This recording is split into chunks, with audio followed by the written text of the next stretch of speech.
नमस्कार श्रेयादे मित्रों, मैं हूं आचार्य सचिन शिरोमणि। स्वागत करता हूं आपका एस्ट्रो तक पर। मित्रों, आज हमारे पास विषय है कि बुध की, शुक्र की और राहु की युति जो है कर्क राशि के अंदर हो रही है। तो इस युति का, यानी कि बुध और शुक्र परम मित्र हैं, लेकिन उनके साथ राहु की युति का क्या दुष्प्रभाव सभी लोगों पर पड़ सकता है, ये आज हम आपको बताएंगे। देखिए, बुद्धि का कारक जो माना जाता है वो बुध है, और शुक्र जो है सौंदर्य का, ऐश्वर्य का, लग्जरीज का कारक है। लेकिन राहु की युति इन दोनों ग्रहों के ऊपर हर तरीके से दुष्प्रभाव डाल सकती है। कर्क राशि जो कि चंद्रमा की राशि होती है, और वहीं पर कर्क राशि के अंदर राहु का बैठना और इन दो ग्रहों की युति होना हर तरीके से किसी ना किसी जातक के लिए ये युति एक दुष्प्रभाव लेकर आ सकती है। तो सर्वप्रथम मैं आपको इससे बचने का कुछ उपाय भी देना चाहूंगा और बताऊंगा कि क्या क्या आपको सावधानियां बरतनी चाहिए। देखिए, जब जब बुध की राहु के साथ युति हो तो आप किसी भी कार्य को लेकर भ्रमित हो सकते हैं, आप कंफ्यूज हो सकते हैं। तो कोई भी सिग्नेचर यदि आप करें तो बहुत सोच के समझ के आपको करना चाहिए। और आपको बताता हूं, शुक्र यदि साथ में हो तो किसी भी व्यक्ति विशेष की ओर आप आकर्षित हो सकते हैं, ऐसा देखा जाता है। लेकिन शुक्र की युति हर तरीके से यहां पर बैलेंस कर सकती है बुध को और राहु को, क्योंकि शुक्र जो है राहु का भी मित्र माना जाता है और बुध का भी मित्र माना जाता है। तो इन तीनों ग्रहों की तिकड़ी आपके जीवन में कहीं ना कहीं कुछ घटित ना कर दे, कुछ दुष्प्रभाव ना डाल दे, तो आपको कुछ ना कुछ बचने का प्रयास अवश्य करना चाहिए।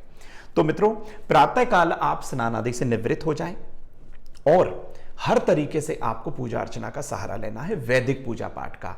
किसी भी जो है आप शॉर्टकट ना लगाइएगा और हर तरीके से आपको शुभता मिल सकती है। वो क्या तरीका रहेगा ये आप जानिए। देखिए, प्रातःकाल आप उठें, स्नान आदि से निवृत्त हो जाएं, शुद्ध वस्त्र धारण कर लें।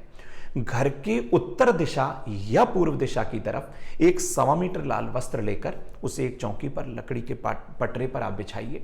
उसके ऊपर मां भगवती के दुर्गा बीसा यंत्र को आप स्थापित कर लीजिए। रोली मोली चावल धूप दीप से पूजा अर्चना करिए। एक सुंदर सी चुनरी जो है मां दुर्गा के श्री दुर्गा बीसा यंत्र को आप पहनाइए। 1.25 मीटर लाल वस्त्र अर्पण करिए। रोली मोली चावल धूप दीप से आपने पूजा अर्चना कर ली। गाय के घी का एक दीपक आप प्रज्वलित करिए। उसके बाद आपको क्या करना है, एक तांबे के पात्र में जल भर कर रखना है, और फिर आप क्या करें, वहीं पर लाल आसन पर या फिर कुशा के आसन पर आप बैठ जाइए।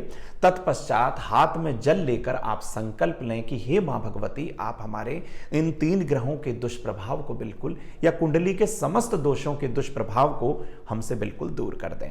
ऐसा संकल्प लेकर उस जल को आप धरती पर छोड़ दीजिए। उसके बाद आपको मां दुर्गा के किसी भी मंत्र का जाप करना है। उसके बाद आपको मां दुर्गा की श्री दुर्गा सप्तशती का पाठ करना है क्रमानुसार। उसके बाद आप मां को नैवेद्य अर्पण करें, थोड़ा सा श्रृंगार भी आप अर्पण कर सकते हैं, और लाल मिठाई आपको वहां पर अर्पण करनी है और लाल ही मां को पुष्प अर्पण करने हैं।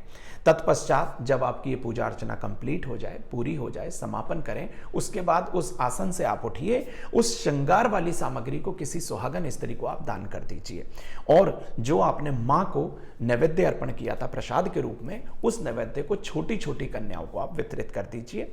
अपना वजन कराइए, वजन के बराबर हरा चारा किसी गौशाला में आप दान कर दीजिए। हर तरीके से ये उपाय आपके लिए रामबाण साबित हो सकता है। तो मित्रों, बुध की, शुक्र की और राहु की युति को इस छोटे से उपाय से आप बिल्कुल सही कर सकते हैं, और आपके ऊपर किसी तरीके का कोई दुष्प्रभाव नहीं आएगा, और माता रानी की कृपा आप पर, आपके परिवार पर, आपके व्यापार पर अवश्य होगी। एक आपको उपाय और बताता हूं। किसी योग्य विद्वान ब्राह्मण से आप दुर्गा बीसा यंत्र को किसी भोजपत्र पर लाल चंदन में गंगा जल मिलाकर बनवा लीजिए। उसके बाद जो है आपको इस यंत्र को किसी भी चांदी के लॉकेट में, सोने के लॉकेट में, तांबे के लॉकेट में आप इसको धारण कर लीजिए। उसके बाद दिन रहे शुक्ल पक्ष की अष्टमी प्रातःकाल, हर तरीके से आपको शुभता मिलेगी। लेकिन करना क्या है, साथ साथ आने वाले समय में निर्धन कन्याओं की आपको सहायता करनी है। निर्धन कन्याओं को लेखन सामग्री का दान करना है, जरूरतमंद लोगों की मदद करनी है। तो ये छोटे छोटे उपाय यदि आप करेंगे तो आपकी पत्रिका के अंदर गोचर में बुध की, शुक्र की और राहु की जो युति है, चाहे वो किसी भी भाव में हो, आपको दुष्प्रभाव बिल्कुल नहीं दे पाएगी। तो मित्रों, एस्ट्रो तक को आप लाइक किया करें, शेयर करें, सब्सक्राइब करें, क्योंकि नई नई आपको जानकारी देने का यहाँ पर इस मंच पर प्रयास किया जाता है। तो आज के लिए बस इतना ही। फिर किसी नए विषय के साथ आपकी सेवा में प्रस्तुत हो जाऊंगा। तब तक के लिए जय श्री राधे, जय श्री कृष्णा।